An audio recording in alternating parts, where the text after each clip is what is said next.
Hey y'all, it's me, Queen J, back with episode 20. Wow, I cannot believe I'm at episode 20 um of Let's Get Uncomfortable. Now, for those of y'all that paid attention to the previous episode, you will know now that we have just hit enough listeners and viewers to be able to receive donations and basically monetize off of the podcast. So, special thank you to all of those who are listening and sharing. I really appreciate it. Thank you, thank you, thank you. As you know, we always start the episodes with mindfulness. That's never going to change. Mindfulness is very important, as you guys know from the previous episode. But we are going to touch on a plethora of topics. I'm going to try to narrow it down to just 3 because this is a very, very, very special episode. So it's very special. So without further ado, it is now time for us to pause, breathe, relax.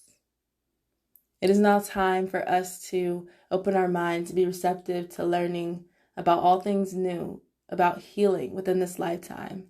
It is now time for us to embrace our vulnerability and learn to connect within the strength that lies within. Our humility is what makes us powerful. Our vulnerability does not make us weak.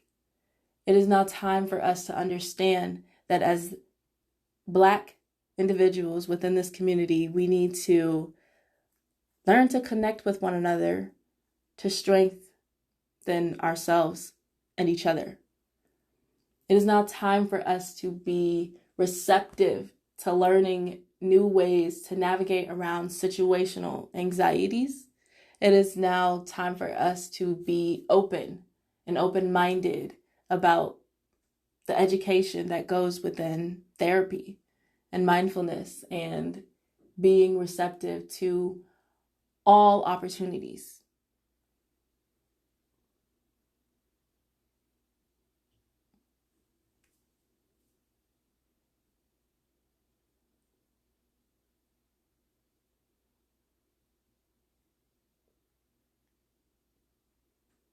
All right, y'all. I hope that gave you guys some peace, a sense of tranquility, a sense of just calm. I hope that allowed you guys to just be in a space where you are able to receive what I'm about to say. So I mentioned that we're going to try to break this down into 3 topics. So the first thing is, if I could put it in just one sentence, one phrase, I will say, speak up. Speak up. And of course, that can be broken down into several different ways, but I mean it in the terms of, if you feel like at any point you're not showing up as yourself, or you feel like you're in a situation where you feel like you're being placed in some type of manner where you feel like you need to defend your character or defend who you are, then do so. Speak up. I wanted to touch on this because personally, I experience moments where I get challenged often with the things that I say and the way that I think and the way that I'm so outspoken. So a lot of the times when I'm challenged, I tend to be like, okay, well, yeah, I'm not going to back down from a challenge, but it's then there's this moment where that challenge, so to speak, becomes a trigger in terms of the way that the other person is coming across. And that's something that I personally have to be like, okay, I'm going to look at it from this angle. But it can take me a moment to do that, because in the moment, in the heat of the moment, where I hear the little voice in my head, it's like, speak up, speak up, speak up, say more, keep going, hold your ground type of thing. It's more so like, it's almost like the question of how comes up. Even though I do this all the time, even though I speak, even though I have found the power in my voice and so on and so forth, there are situations sometimes in my life where I have to look at it from a standpoint of, does this require me to speak up, or does this require me to kind of just what's the word? The word is on the tip of my tongue. Absolve, or like soak it in. That's the word that I'm going for. Like soak in what they're saying, or do I need to defend what is happening?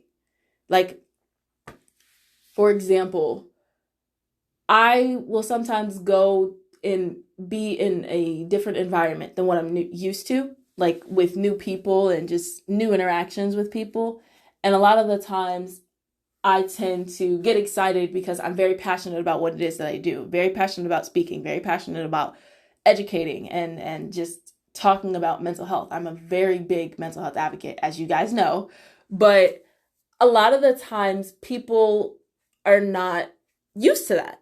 There's still a wide variety of people within the local community that I live in that would much rather talk about topics that don't drive me or that don't give me drive, and in a sense where I feel like I can't add anything to the conversation because they're not particular topics that I would like to spend too much time on, because they're, for me personally, again, to preference this, it's trivial.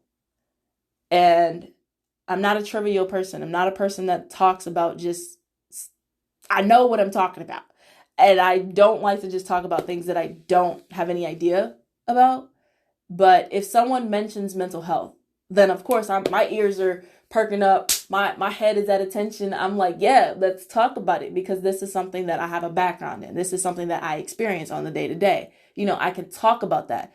But other things, like, I don't even know how to like come up with anything like that, because of course it's not always going to be trivial to someone else. Obviously they brought up the conversation or they brought up the topic. But I say this to say that when you find yourself in a atmosphere where you feel like you have to defend yourself, or you feel like you need to speak up, because at this point they're now slandering something that you truly care about. They're now putting you in a corner, so to speak. Speak up. And it doesn't necessarily have to be with rude intentions or rude inflections in your voice. It just can be from an educational standpoint of, actually, this is what you're referring to, or you can, again, set a boundary and say that you would rather not discuss it, or, it's all about your preference. When it comes to speaking up, you have to think about what you're going to say before you just say it. And I think a lot of the times, for me personally, like I said, I just experienced this like not even a few weeks ago. I was sitting in a room and I felt kind of like odd one out, because I was doing my best to relate to everyone, to be, engaging. And it felt like there was a shift in energy in the room. And there was this topic of conversation where we were just suddenly talking about asking all these questions, but the questions didn't have any boundaries. The questions were actually very intrusive in nature to me, I felt like. And because it was just kind of like a no bars hold, like, again, no boundaries type of situation, I was alarmed by it. Rightfully so, because as I mentioned in like the previous episodes, boundaries are very important, especially if you're on your own healing journey. Boundaries are very, very, very important. So for someone to then say, well, we don't have any boundaries here, like, we're just going to ask whatever, we can get raunchy, we can do this, and we can talk about this stuff. And it was just kind of like an open-ended discussion. As a talker, it's kind of like saying, here's the microphone. You ain't got no time limit. Talk. So it, and bounce ideas off and interject if you can, you know what I mean? To keep the conversation, to keep the flow of conversation going. And as I was engaging in that, I started to hit on, I guess, some topics that, I was just adding to the conversation, but the topics in nature were pretty out there, to be completely honest.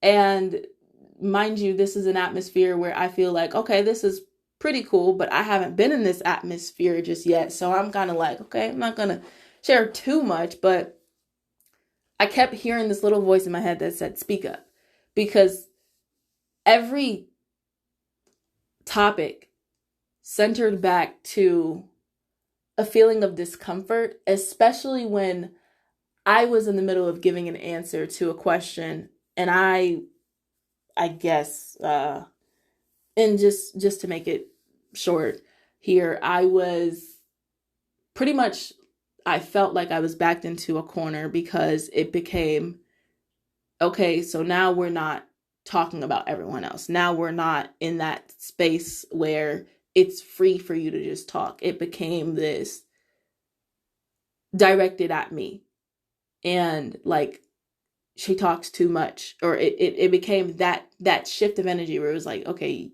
yeah, you just need to shut up. And a lot of the times I have that little voice in my head that says that sometimes, where I'm going on and on about my passion. And like, my friends have been with me when I do it, and they're like, nope, keep going, keep talking, because they can see me about to shut down, and they're like, nope, nobody's telling you to stop. What you doing? Why you stopping? And those are the friends that you want behind you. But when it's just me on my own, and I don't have those friends that are like, why you stop talking? You know what I mean? Like, keep going. It's a little harder to fight that voice that's like, all right, I'm gonna get quiet now, because I feel like no one's paying attention, or I feel like what I'm saying isn't actually helpful at this point in time. Maybe what I need to say is just chill for a little bit. But in this scenario, it was different. It was the opposite. It was, as this person was speaking directly at me and singling me out in front of everyone, and I kept getting singled out, it started to have this effect where I was feeling alienated. And then it became, okay, I'm no longer feeling this sense of the flow of energy. I'm no longer feeling like this is a comfortable space for me to express myself anymore. So I shut up.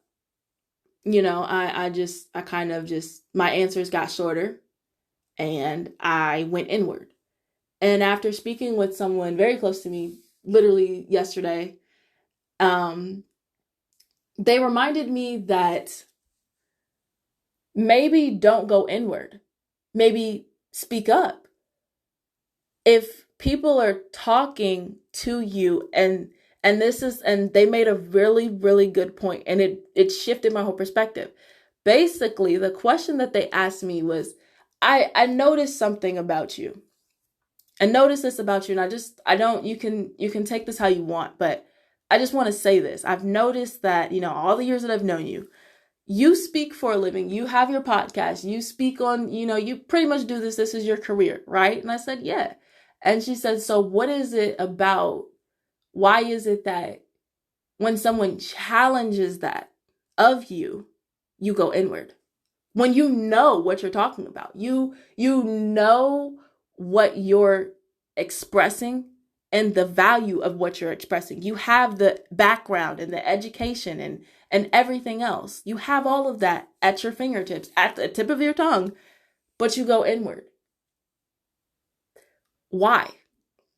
And she said, why is it that if someone challenges you on that, you shut down? Is it that you don't like the challenge, or is it because of some past triggers that make you feel or make you question what you really know? And I was thinking about it all day yesterday. This is why this episode is late, but I was thinking about it all day yesterday. And I was like, damn, I can't stop thinking about that question, because why do I go inward when I know there's a voice inside of me that's saying, speak up? And I think it's because when we're challenged to be in an active position where we have to be uncomfortable, it is so much easier to be like, well, you know what? I'm just going to sit in the uncomfortableness and I'm not going to challenge it, because what if it ruffles some feathers? What if this is the first interaction with me and they don't want to see me again? But honest to God, I wish I had sat at the table and I was just like, you know what? The reason why I'm talking about this for so long is because I'm passionate about it. I wish that I would have defended my artistry and my craft more, because of the fact that they almost tried to make it seem like you shouldn't be overanalyzing anything, and you shouldn't constantly live your life this way, because you're basically going to be a failure if you continue to do so. But here's the thing. There's a reason why I critically think. There's a reason why I'm analyzing something. There's a reason why I have this gut feeling that's telling me I need to analyze the situation. And that leads me to the second topic. Trust your intuition. Trust that. If the first thing is speak up, because if something is ever telling you you need to speak up or speak on this, then do so. And don't worry about the aftermath. Honestly, just do it in the moment, because if you don't do it in the moment, you're going to be similar to me. You might be in your head thinking, dang, I should have said that. I had a good clap back for that. But not even like a clap back, just like a good defense response to that, like a good backup to that. I could add to it. You know what I mean? And the second topic is just trust your intuition. If your gut is telling you from the very beginning, maybe the energy isn't right here, maybe this anxious energy, I don't want it to transfer onto me, or whatever the situation, trust it.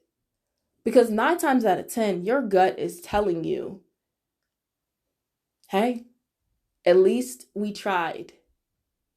And if they didn't reciprocate it, then all I can do is my part, right? All we can do is our part in our healing. We're not responsible for anyone else. So we're not responsible for their feelings. We're not responsible for how they think. We're not responsible for any of that. And those that try to make us feel responsible or try to make it seem like, oh, you caused this to happen and you made everyone uncomfortable and you did that, that's them projecting onto you. So the second thing, again, trust your intuition. If your intuition is telling you not to go somewhere, if your intuition is saying, yes, go for it, you have to trust yourself in those scenarios at all times. So it's not just about being in this environment where you're getting social with people, and social anxiety likes to creep up on all of us at some sooner or later. And you realize, oh, this isn't the right crowd. And maybe you realized it in a sense, we're going to put this in quotations, but too late.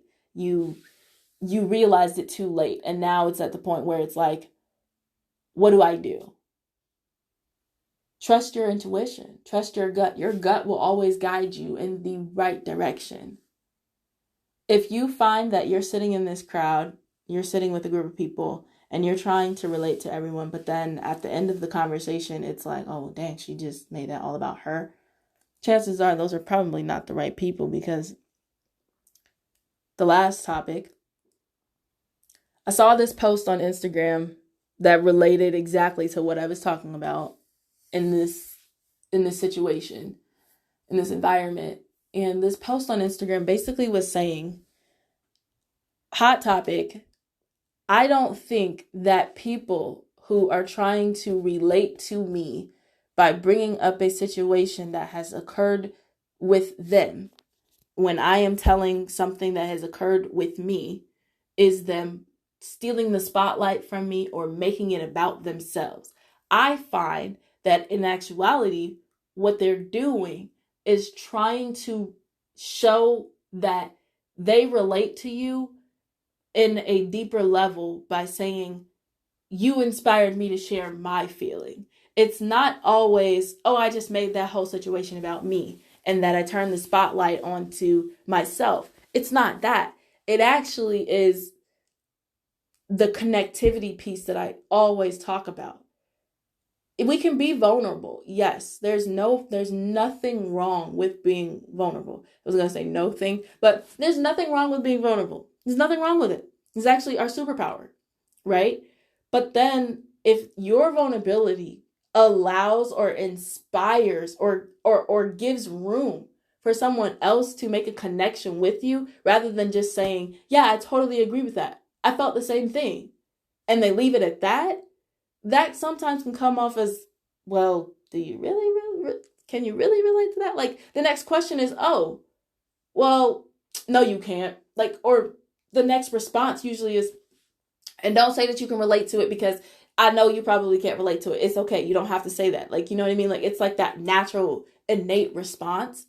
But a lot of the times, because people say that, a lot of the times it's going to invoke someone else or initiate someone else to share their own story and not necessarily end up dominating the conversation, but just add to it and say, you're not alone in this situation. You're not crazy. I'm experiencing similar things. I'm going through it right now, or I have experienced similar things, and here's what I've done.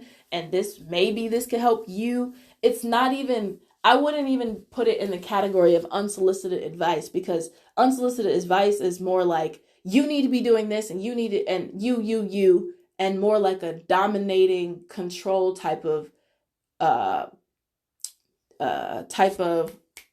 conversation.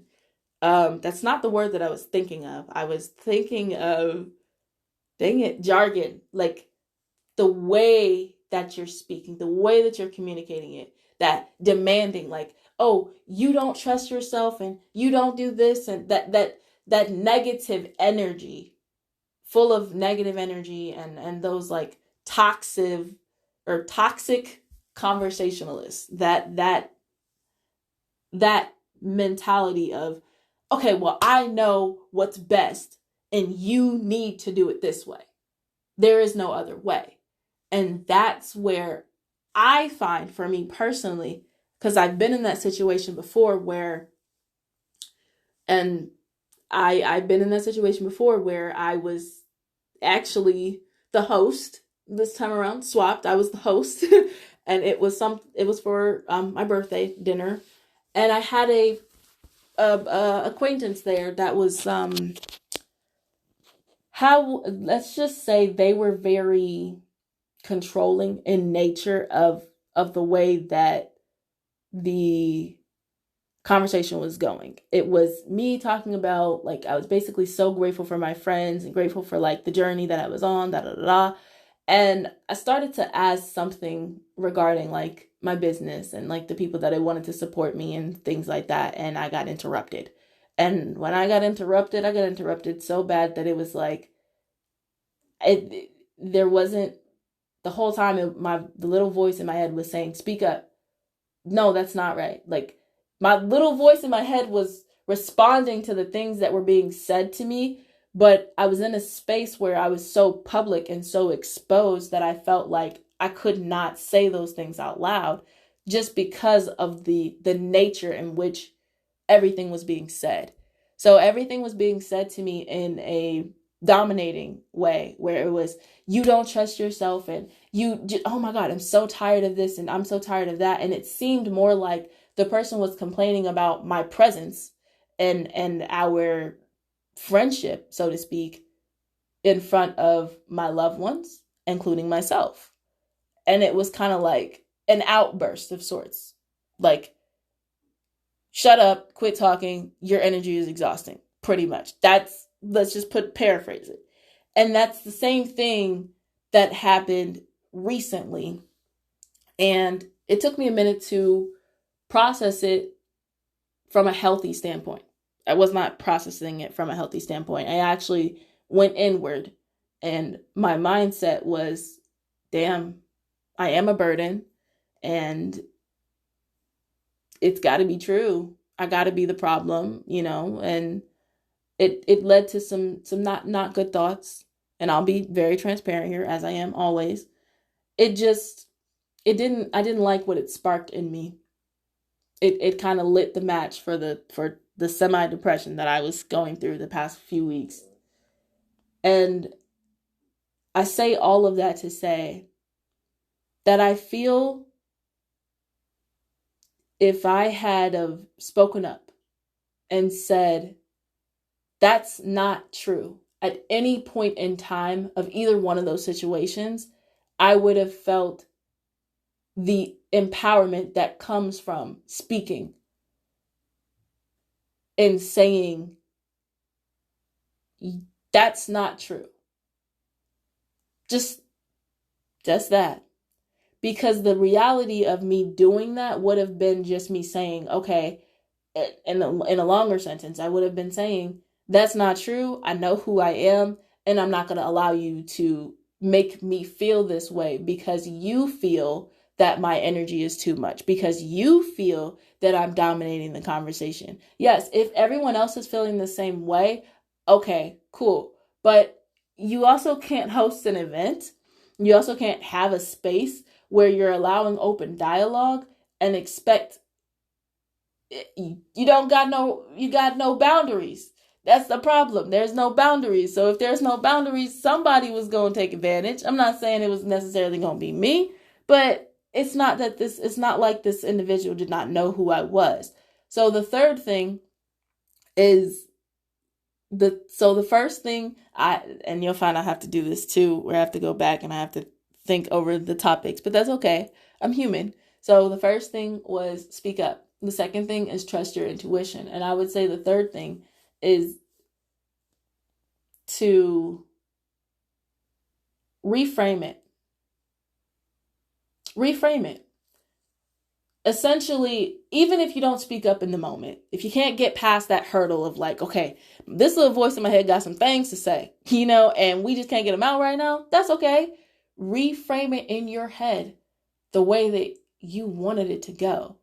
Because the more you think about it and the more that you say, okay, that's not true, and the more that you get used to defending yourself or defending whatever it is that you feel that you need to defend, because it was definitely a defensive thing. It was definitely a moment for me to be like, nah, you know what you're talking about, and they trying to put you down, and they trying to act like you don't know what you're talking about. They're trying to act like you don't have potential, or they're trying to discredit you of your value, discredit your value, discredit your worth.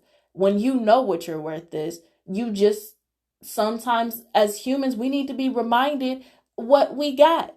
We need to be reminded what power we possess. And that's okay. It doesn't make me a failure because I need that reminder. It doesn't make me a failure because I need to tap into my potential. No. That is what being a human is. We make mistakes. That we are not perfect. Nobody is over here saying, oh, I'm sitting on a throne and I think that I'm so much better than everyone else when I'm quote unquote oversharing, or when I'm quote unquote talking too much. I'm not sitting over here thinking that I'm better than you. I'm just passionate about what the fuck I'm saying.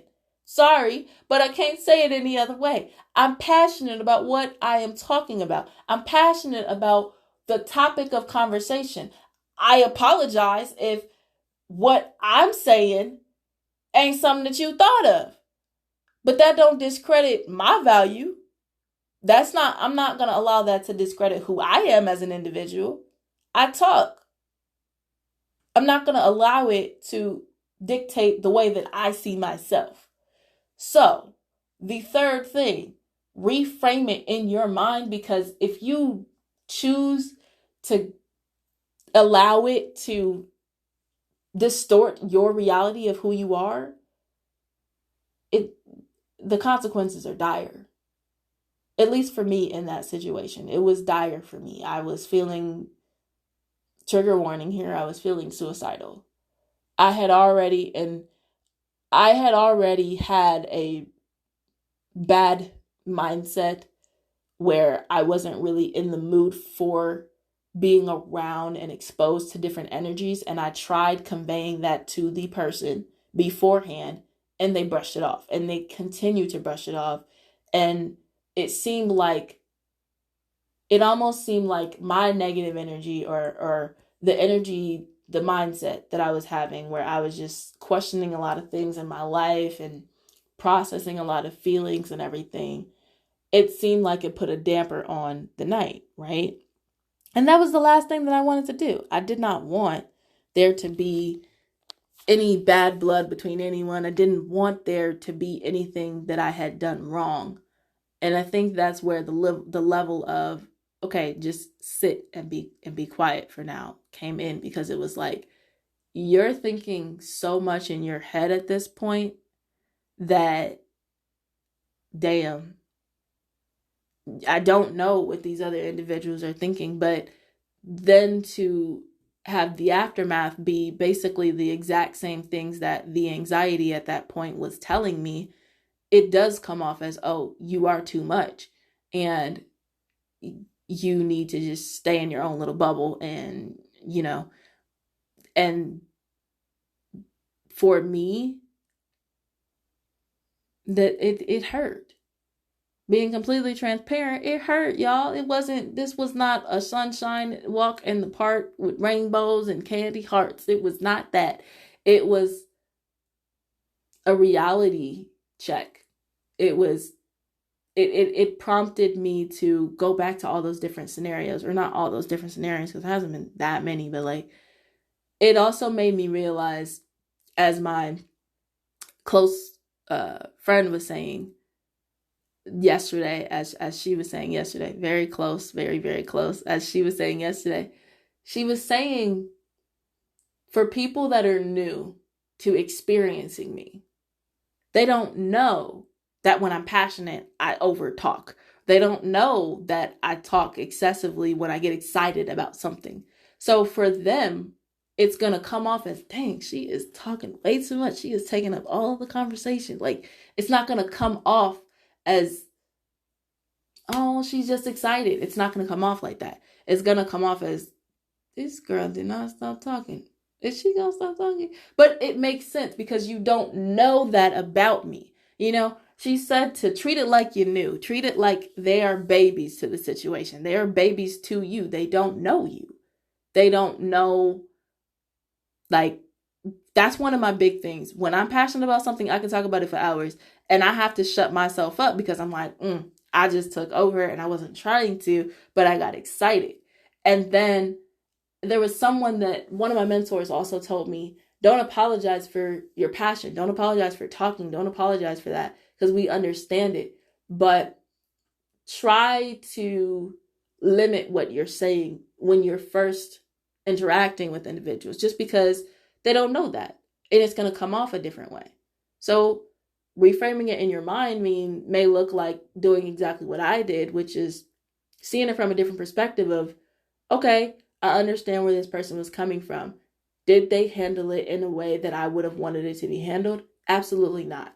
I feel that the conversation, even in both times, could have been more so held after we were out of earshot of everyone else. I do not like being publicly degraded in front of anyone. I mean, who really does? That's absolutely upsetting, and especially coming from a friend. I understand if it was coming from a place of love and we had that conversation one-on-one, that is totally different from you then putting the spotlight on me in a negative light and talking down to me in a way where you want to just show that you have authority over me. That's totally different. If someone, let's say, because this happens sometimes, this will happen a lot in healing, where someone that is probably an authority, an authoritative figure, may begin to talk down on you and address your character. And you're going to have to think about what your response will be.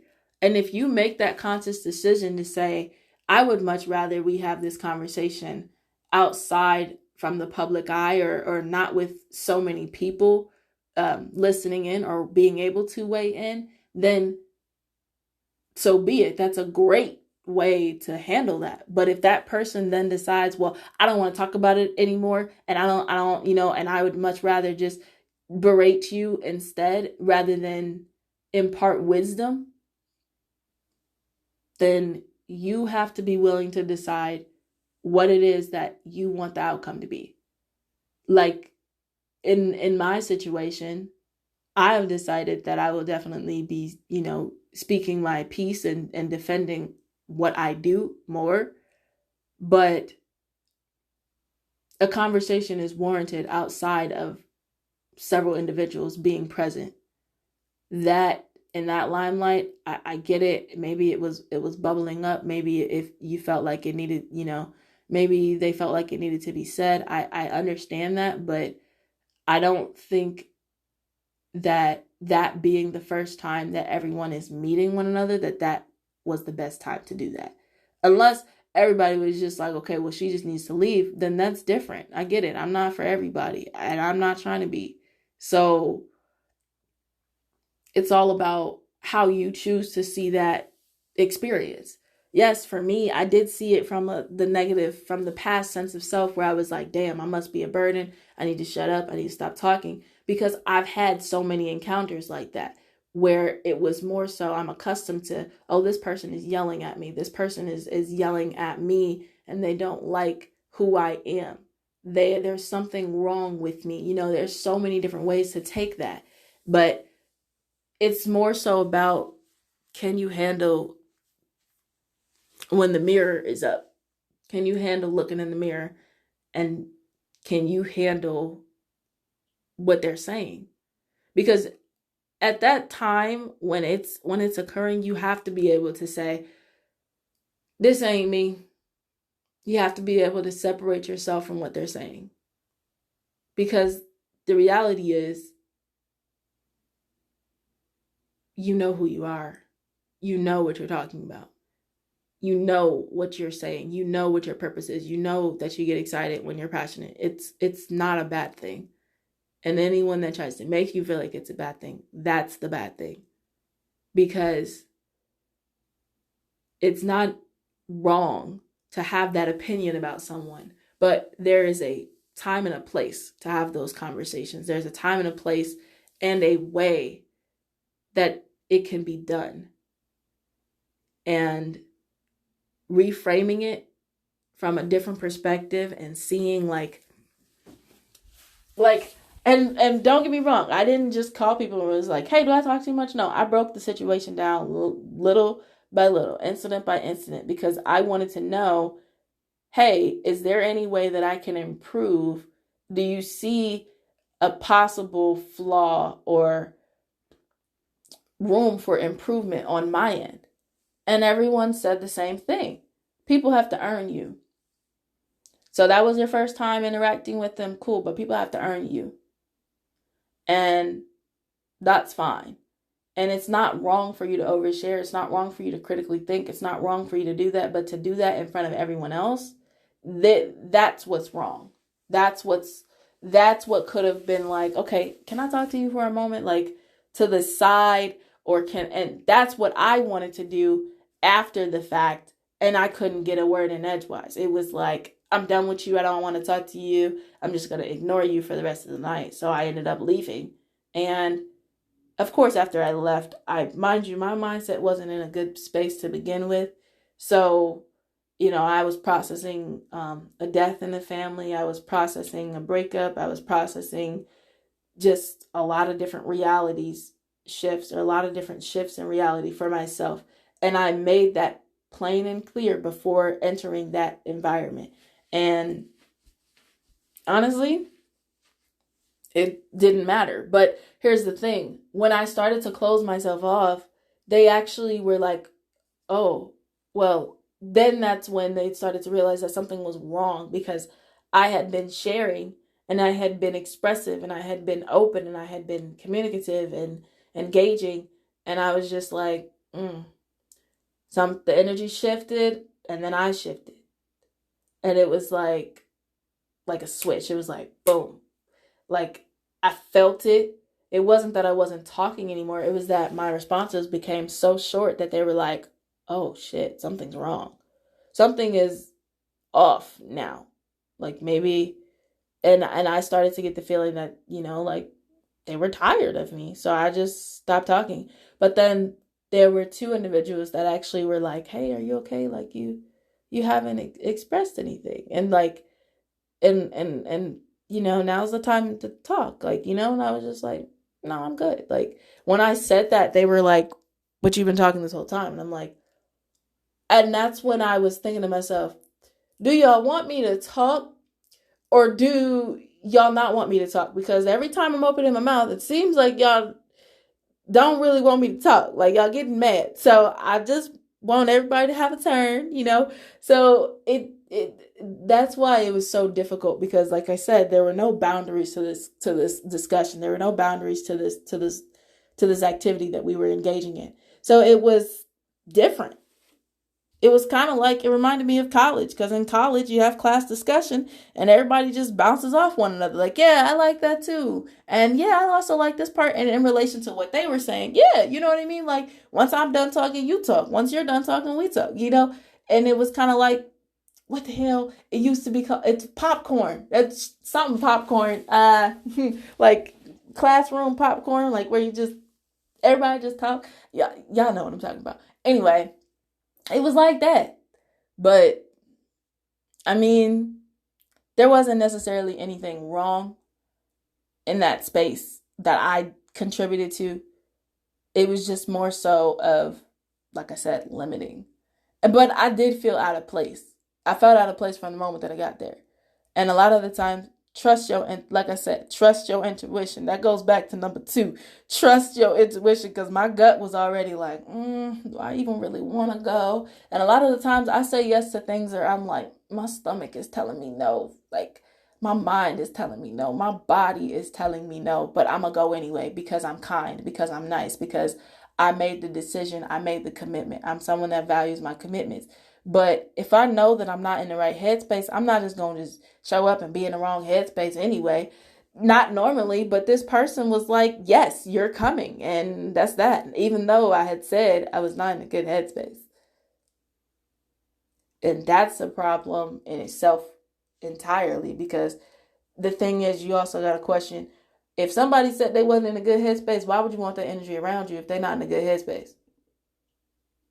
Like, that's happened before, where I was at an event and I had to do, it wasn't even a speaking thing. It was an open mic thing. And somebody asked me, they were like, are you going to perform? And I was like, no, I don't think I'm in a good mindset to perform right now. Like, I was processing a lot of heavy stuff, and that heavy stuff proceeded to come out on the stage, but it inspired other people to heal. But there's a time and a place for it. And I told them, I said, this is what happens when you don't listen to what someone is saying. If I'm setting a boundary and saying no, respect my no, because no is a complete sentence. Respect my maybe, because maybe is a complete sentence. Respect my yes, because yes is a complete sentence. But if I'm iffy on a situation, don't force me to go into it and say, well, you said you were coming, so you're coming. I don't like this nervous energy. You know, like, my brain is already like, we not really into engaging with people today. We just gonna chill, watch a movie. We're gonna cook. We're gonna relax. We're gonna take care of ourselves. People have to allow you to be able to take care of your mentality. Because I also saw another quote this past week. It said, my cup runneth over. My cup runneth over and into yours.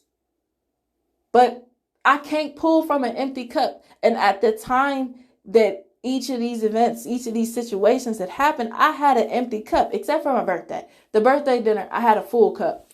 And I was just excited. And that person just showed their true colors. That's pretty much what that was. That's how I reframed that, because that person had their own issues with me that I would later find out about. That's neither here nor there. But if I'm trying to pull from an empty cup, and I've already expressed that I'm basically pulling from an empty cup, why would you invite that empty cup into your atmosphere when they ain't got nothing else to give?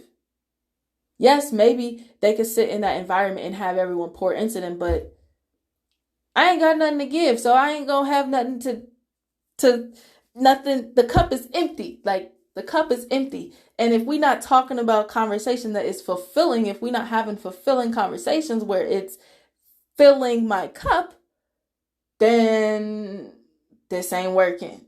If it starts to feel like we just digging for some trauma, then I can't give from an empty cup. Then it starts to become, well, I'm drained. I don't know what to do. I don't feel here. I don't feel comfortable here. I got to go. And I have to honor that. That commitment in my body telling me that I got to go, I got to go. I shouldn't have gone. I know that now. I know that now. But we make mistakes as humans, and we have to be willing to learn from them. If I had have allowed it to consume me the way that it started to, I don't think I would be able to tell you guys how I made it out of that one. I don't think I'd be able to say, this is what I did to get myself out of this hole. I don't think so. Just because of the way that it affected me.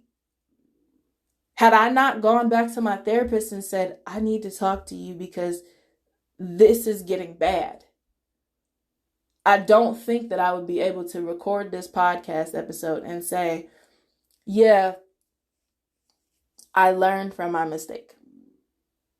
I am not that person. I am not, you know what I mean? Like, I don't think I would have been able to speak up, trust my intuition, and reframe it in my mind, because I was doing that actively, but it was hard to do. It was difficult for me to actually get to that level, because I spent 2 days curled up on the sofa crying because I was like, the anxiety is correct about me. I allowed the thought, the feelings, the emotions, the confirmation of the text messages, all of that to be true in my distorted reality to cause me to go into that semi-depression. I say semi because I was only halfway in it. I was like, a big half of me was like, okay, let's just stay in bed and not do anything, and let's just eat till, well, let's just not eat. Let's just, just I framed it as chilling. I framed it as relaxing. I framed it as, oh, I'm just chilling. Oh, I'm just relaxing. Oh, this is me time. But I knew subconsciously that I was halfway in a depression. I was in the throes of being in a depression. I was in a burnout already, and I was already feeling down. So when this all occurred, I was like, yeah, we just gonna call it chilling because that's what we doing, really. But in the actuality of it, it was more so, it was turning into isolation. It was turning into, okay, let's just turn our phone off. It was turning into those negative things with my semi-depression. And when I started to realize that, that's when I did the work, and I was like, okay, I'm gonna talk about it with someone. And I said, okay, I'm gonna tell one person. And I told one person, and they were like, have you talked to your therapist yet? And I'm like, no, but I just wanted to let you know because I'm going back to her and we talking about it. And then the next person that I spoke with about it was just because I was like, well, I can talk about it now because I'm out of it, and then it became easier. And then it became, well, did you look at it from this perspective? I understand that you went through it, and this is why I can talk about it with you, because you went through it. You're not still going through it, right? And so that's how I was able to get this perspective. The reframing part literally just happened within the past week, where I took it from the little bits of pieces of information I was gathering and the situation from me being there, and I reframed it bit by bit, and I saw it from the perspective of, yeah, girl, that makes sense. You did talk, but that is you, and you can't change who you are for nobody. So I'm going to always be authentically me. I'm always going to talk when I get passionate. I'm always going to get, like, I've been at networking events and I have talked about my passion. I have talked about Words in Power. I've talked about my podcast. I've talked about being a health education specialist in the field of trauma-informed care. I have talked about my passion and what drives me in this world. And literally after I do my little introduction piece, I'm like, oh my God, was that bad? And my friends are like, no, girl, you were confident. You were passionate. That girl, why you always do that? And I'm like, because I have been told so many times and shown that it's too much, but that is a past me that I am unlearning. I say all of this to say, if you guys ever feel like you are not yourself, like you are doubting your capabilities of what you're able to do in your field, in your passion, and whatever it is that gets you to wake up in the morning, take a step back, allow yourself to analyze it from the 3 topics. A, did I speak up or could I have spoken up? B, was I able to trust my intuition or did I ignore my intuition?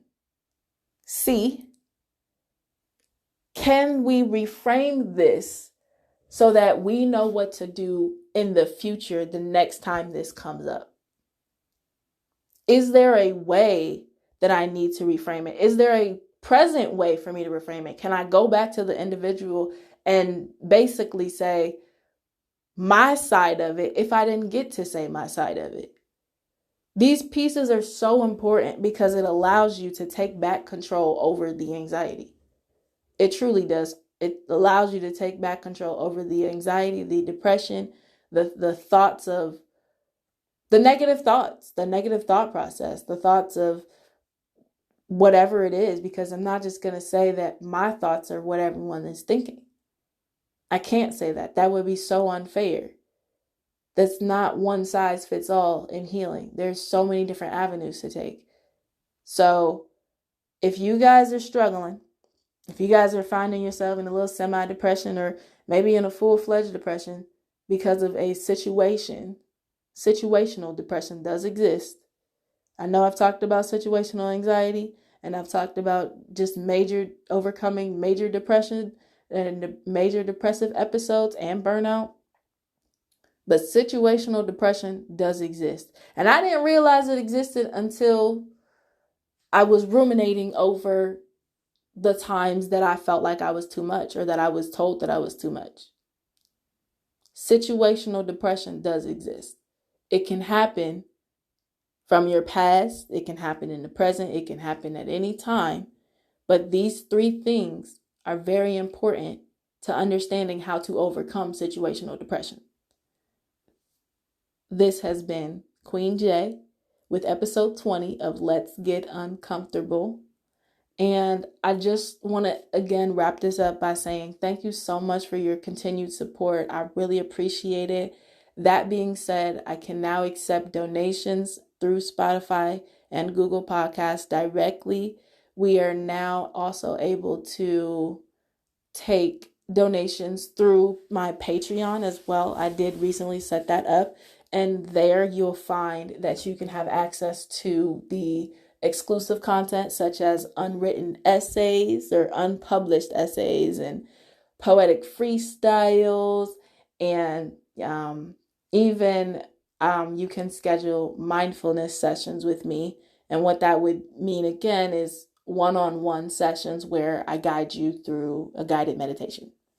And we learn how to tackle your mindfulness a bit at a time. Thank you for seeing and hearing me. This has been Queen J with Let's Get Uncomfortable. Bye-bye.